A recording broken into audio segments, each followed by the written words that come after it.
Нема влез во ЕУ за Македонија и земјите од Западен Балкан додека Унијата не се реформира, наместо гаранции и нови услови на овој пат за Европската Унија. Дека земјите нема да имаат целосно јасни шанси за полноправно членство, ке има и написмено, бидејќи Франција сака да ја задржи можноста да го блокира приемот на нови членки, доколку ЕУ во наредните години не се реформира согласно француските очекувања.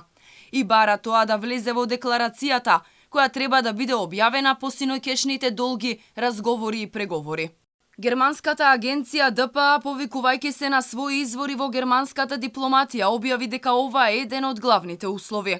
Колку и да се спремни земјите од Западен Балкан, нивната ЕУ перспектива ќе зависи од тоа колку и како ќе се развива целата Унија.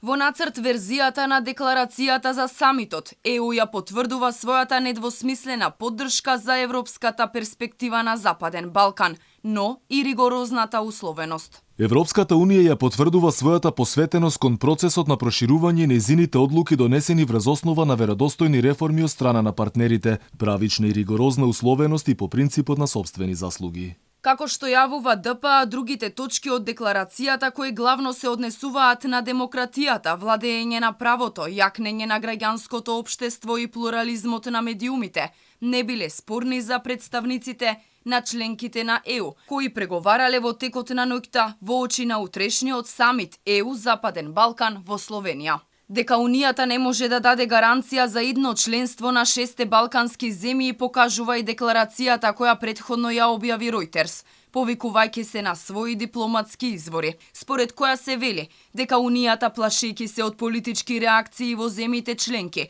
веќе не може да се согласи да даде гаранции за земјите од Западен Балкан да станат дел од европското семејство.